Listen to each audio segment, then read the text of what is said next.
What if one of humanity's most important weapons began with a simple idea: make a stick move faster than a human arm ever could? Imagine standing thousands of years ago in a forest.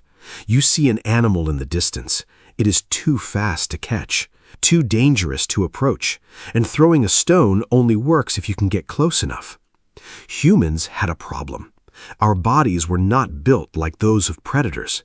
We had no claws, no sharp teeth, no powerful jaws. But we had something else. We had hands. And, more importantly, we had the ability to experiment. Long before anyone understood physics, ancient humans were already discovering a strange property of wood. Bend it, and it wants to return to its original shape. That simple observation may have been the beginning of one of the most powerful technologies in human history. But the bow did not appear overnight. It was probably the result of thousands of small experiments. A flexible branch could be bent. A plant fiber could be twisted. A sharp piece of bone or stone could become a point. And eventually, someone connected these ideas. The result was something extraordinary, a weapon that allowed a human being to attack from a distance. But there is a problem. We do not know exactly who invented the first bow and arrow. No ancient inventor left behind a name. Wood rots, plant fibers decay, animal sinew disappears, and the earliest bows were probably made from materials that rarely survive for tens of thousands of years. So archaeologists have to reconstruct the story from clues, and those clues take us much farther back than many people realize. Some of the oldest strong evidence for archery comes from southern Africa. At sites such as Sibudu Cave, researchers have found evidence dating back roughly 60,000 years or more that has been interpreted as related to early archery technology. This includes small stone points and other traces suggesting that humans were already making lightweight projectiles designed to penetrate animals. That means the bow and arrow may have existed long before agriculture, long before cities, long before writing, long before metal. These were hunter-gatherers living in landscapes filled with danger, and they were developing technology that could transform the way they hunted. But why invent a bow at all? After all, humans already had spears, and spears were incredibly effective. A spear could be thrust into an animal. It could also be thrown. So what did the bow offer? Distance. A spear becomes less useful as you move farther away from your target.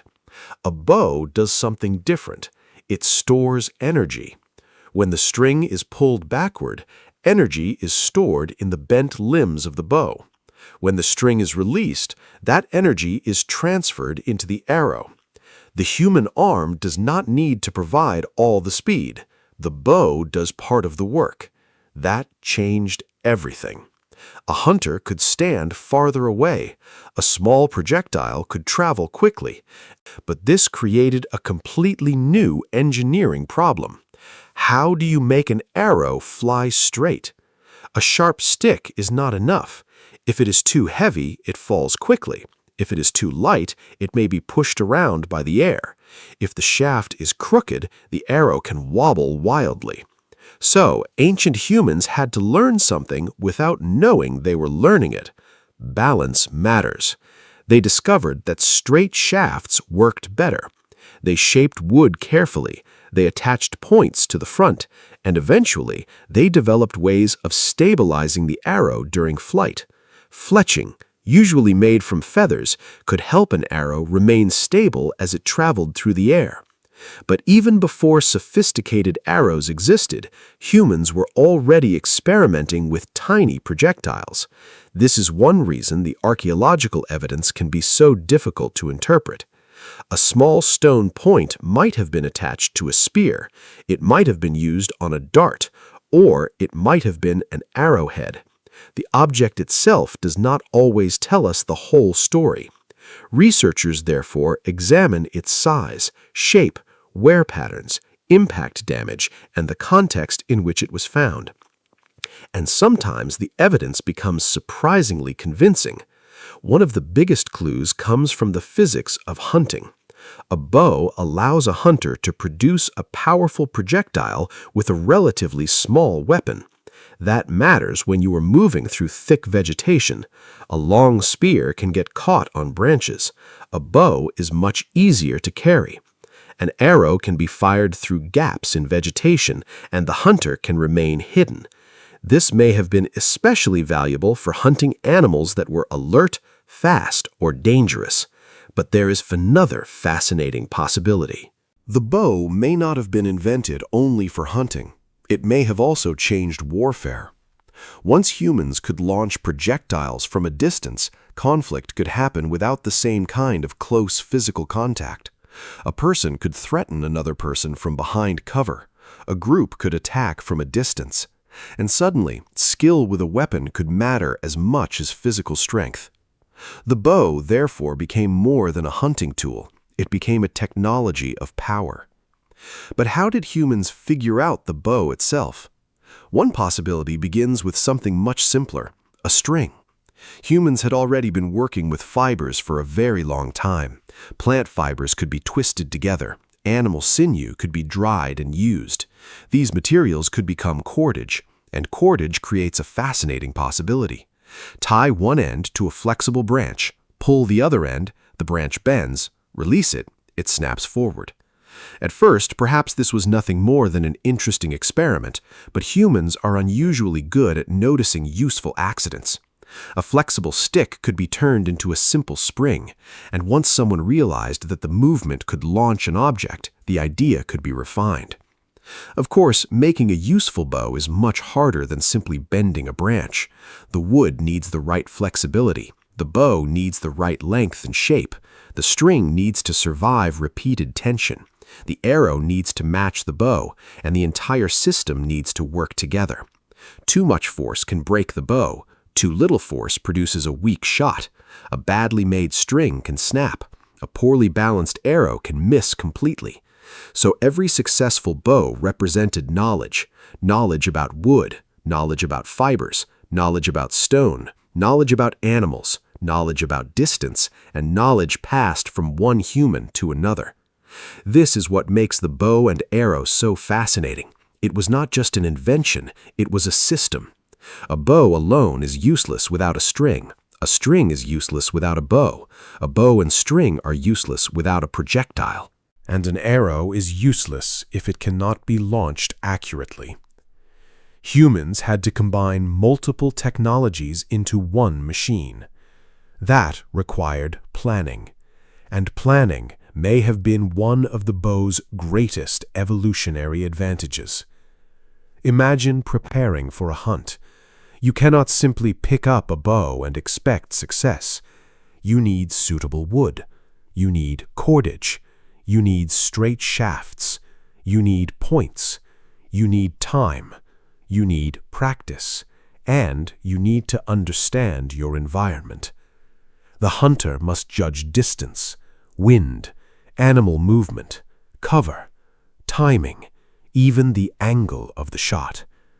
The weapon therefore changed not only what humans could do, it changed what humans had to think about. And perhaps the most surprising part is how little we actually know about the earliest stages. The first bow may have been made from a simple curved branch, or it may have been much more sophisticated. It may have developed independently in different regions, or the idea may have spread between human populations. Archaeology cannot yet give us one simple inventor or one exact moment. Instead, we see a long technological story, simple materials becoming specialized tools, experiments becoming traditions, traditions becoming technology, and technology changing human behavior. Eventually, bows became incredibly sophisticated. Different cultures developed different designs. Some used powerful wooden bows. Others created composite bows from combinations of wood, animal horn, and sinew. These later designs could store enormous amounts of energy for their size, but all of them were descendants of the same basic principle: bend something, store energy, release it, send something forward. That principle is simple. The consequences were not. The bow and arrow allowed humans to hunt animals that were difficult to approach. It helped people survive in different environments.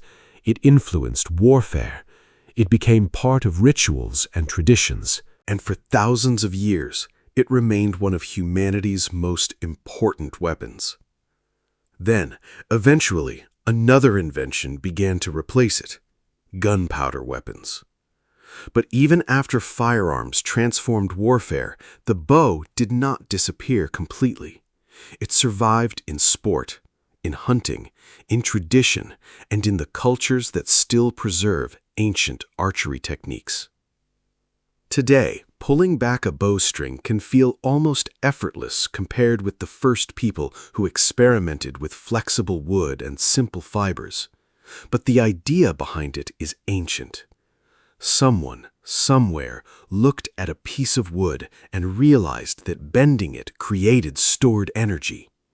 Someone discovered that a string could control that energy. Someone learned that a straight shaft could carry it. And someone eventually turned those discoveries into a weapon that could send a projectile farther and faster than a human arm alone. We may never know the name of that person. We may never know the exact moment the first bow was fired. But perhaps that is what makes the story so remarkable. The bow and arrow was not born from one brilliant invention. It emerged from countless small discoveries made by humans who kept asking a simple question: what happens if I try this? And that question, repeated across thousands of generations, is one of the reasons humans became capable of changing the world.